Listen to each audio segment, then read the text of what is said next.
최근 일본의 해상자위대가 상식적으로 이해가 되지 않는 사고를 터뜨려 또다시 국제망신을 당했습니다. 도대체 얼마나 군기가 빠진 건지 해상 전력의 주축이라고 할 수 있는 구축함이 먼 바다도 아니고 내해에서의 작전 중에 암초에 걸려 좌초된 것입니다. 심지어 좌초되며 스크류가 박살나버려서 항행 불능 상태로 오도 가도 못하고 바다 한가운데에 닻을 내리고 멀뚱멀뚱 서 있다고 하는데요. 그것도 모자라서 암초와 충돌한 위치에 금이 가서 기름까지 줄줄 새어나오고 있다고 합니다.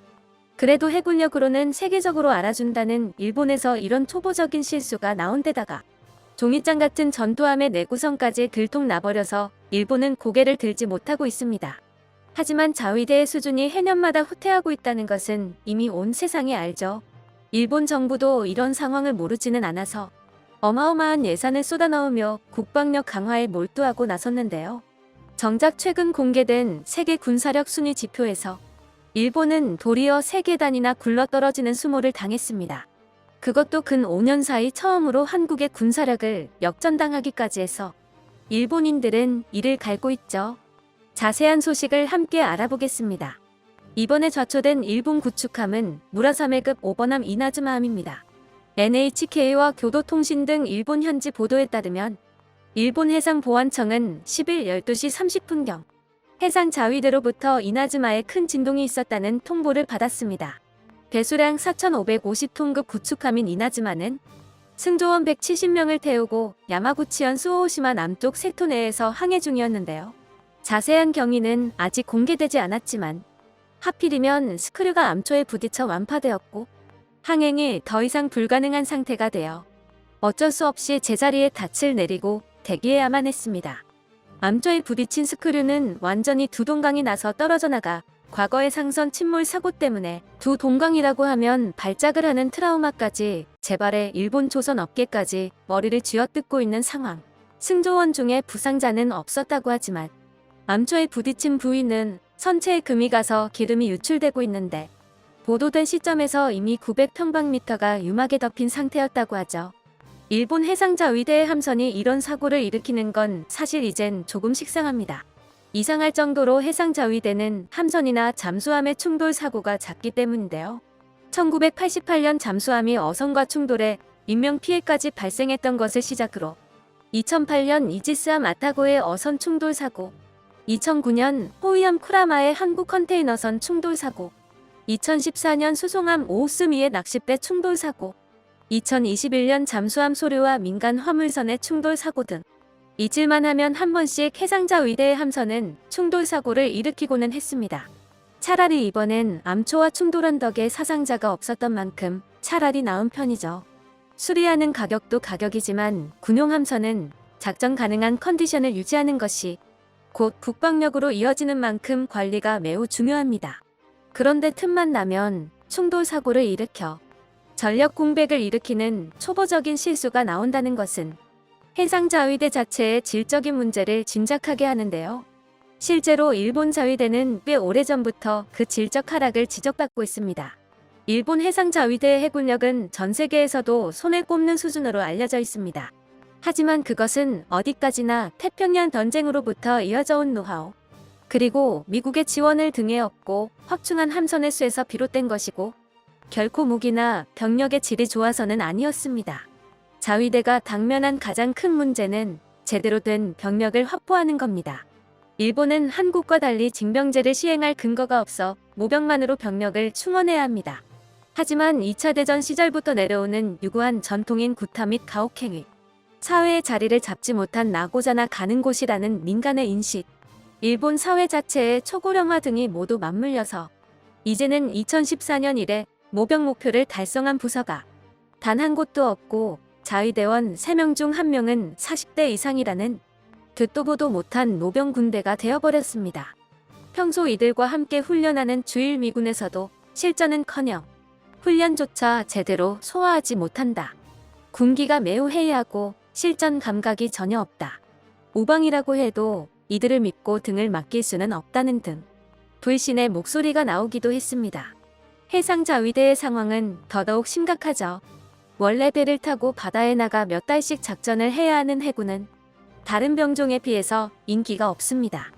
자위대 전체가 인력 부족에 허덕이는 가운데 해상자위대에 들어가 배를 타겠다고 자진해서 나서는 인원은 더더욱 모자란 상황이죠.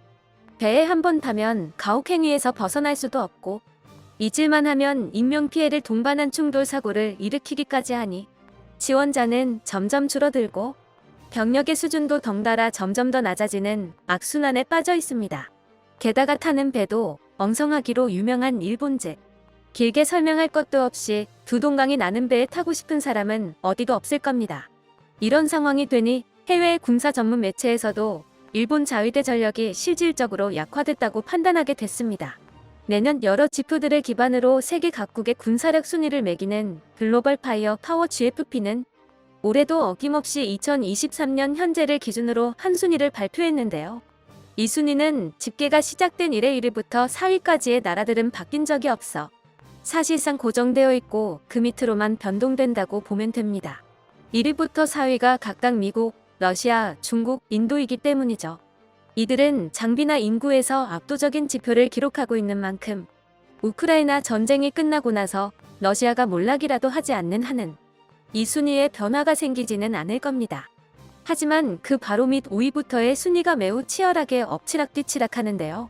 2020년부터 6위인 한국을 누르고 계속 5위를 유지하던 일본이 이번엔 갑자기 3계단이나 굴러떨어져 8위를 기록했습니다.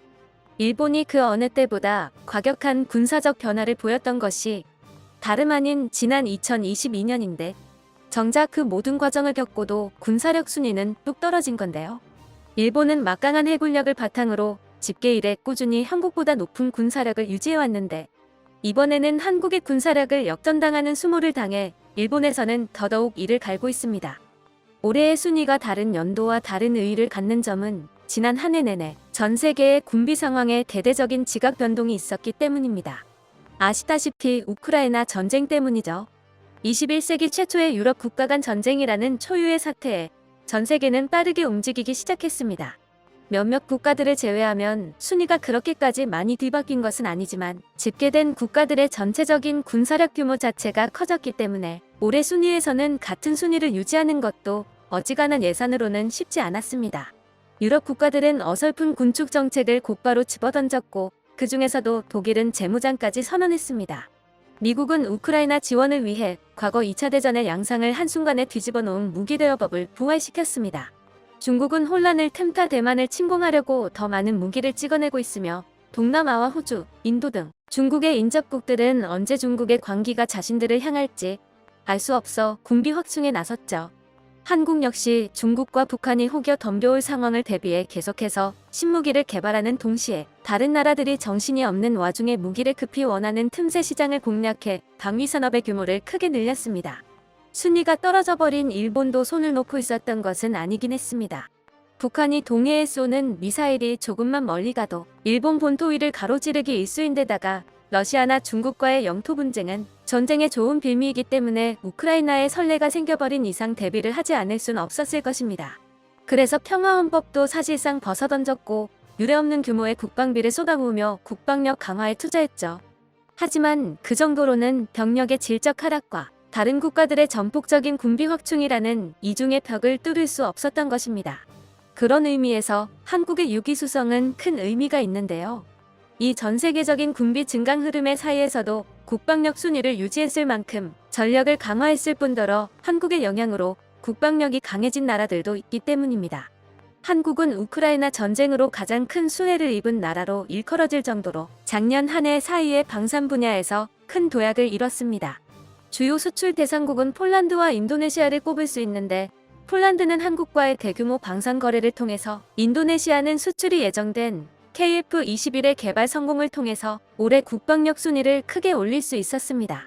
폴란드의 경우 작년 24위에서 올해 20위로 4계단이나 뛰어올랐고 인도네시아는 한국으로부터 받은 KF-21은 한 대도 없는데도 불구하고 15위에서 13위로 2계단 상승했습니다. 이 정도 이상으로 큰 상승폭을 보인 국가는 러시아에 침공당해서 전선에 온 힘을 쏟느라 국방력 순위가 22위에서 15위로 7계단이나 뛰어오른 우크라이나밖에 없죠. 한국은 방산 수출을 통해서 다른 나라의 국방력을 전쟁 중인 국가에 버금가는 수준으로 끌어올릴 여력이 있었던 것입니다. 비록 한국이 방산거래를 통해 얻는 이익이 이번 순위에는 반영되지 않았지만 방산거래 성사가 큰 계기가 되어 재투자가 활발하게 이루어지고 있는 것은 틀림없습니다. 그 어느 때보다도 높은 빈도로 신무기 관련 소식이 나오게 된 것만 봐도 알 수 있죠.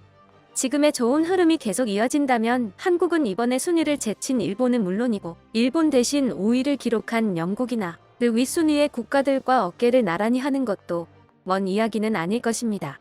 끝까지 시청해주셔서 감사합니다. 도움이 되셨다면 좋아요를, 다른 이야기도 궁금하시면 구독을 눌러주세요.